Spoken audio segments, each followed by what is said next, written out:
neno la suna Wasuru nyako Ramogi komiti mar od bura mang'iyo kaka iketo e tim dwaro ma katiba ochiko Ogai mar Obila Douglas Kanja mondo chopie nyime tarik 16 mar dwe mar 9 higani mar duoko penjo ewi ywaruok madhi nyime e kind tend obila kod duol mang'iyo weche mag obila NPSC. Komiti no oseyo Kanja kuom rocho tije mag duol mar NPSC kendo gisingo mar neno ni tend obila otiyo kaluwore kod chik. Chris Owino ne nitiere od bura kendo losono report machal kama. Komiti mar od bura mochung'ne keto e tim pen chik CIOC ogolo koke kendo chiko Ogai mar Obila Douglas Kanja mondo chop e nyimgi maonge lewo tarik 16 dwe mar 9 higani mar chiwo ler ewi fwere madhi nyime e kindgi kod duol mochung'ne weche mag obila NPSC.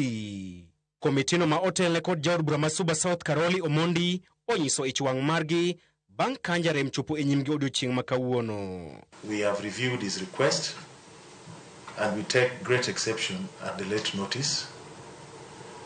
You remember this committee has struggled to meet the Inspector General of Police in the past, not this particular Inspector General, but the previous holder of the office.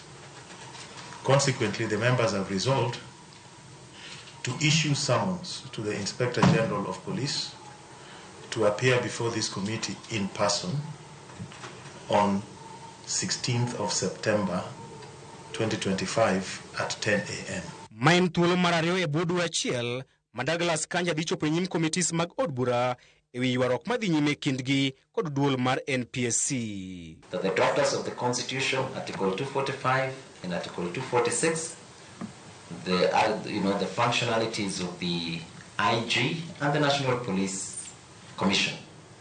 We want to resolve this matter once and for all. E dwe mar 8 higani, e nyim komiti mar od bura mang'iyo ka sirkal tiyo gi omenda mag jopiny, Douglas Kanja ne ochik mondo duokne duol mar NPSC register mayango nonro kod chudo mag apisas mag obila gino mapok otimore nyaka sani.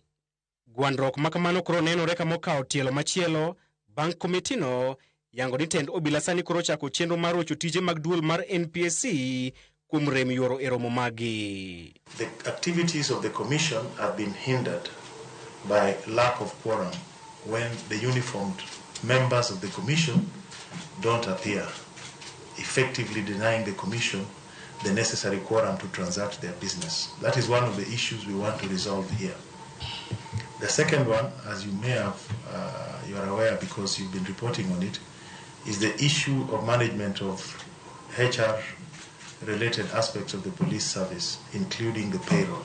Eko machielo, komitino odagi kwayo mar Douglas Kanja mondo romo mabiro otim e yor apanda. That particular hearing or session will not be done in camera because the issues that we have in mind are of public interest, and there are mainly two major issues. It is 15 years after the new constitution was promulgated, and people were celebrating this just a few days ago, and we noticed that police reforms have lagged behind. Ginyono ni duol mar NPSC mise motegno e bero ngima apisas mag obila kendo nyaka miye luor.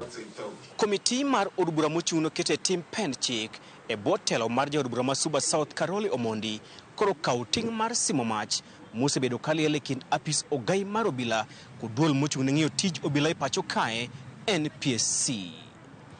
Chris Owino, Ramogi TV, Parliament Buildings, Nairobi. Japuonjre moro manie hike mar 3 e mbalariany ma Nairobi e bade ma Kikuyu itudo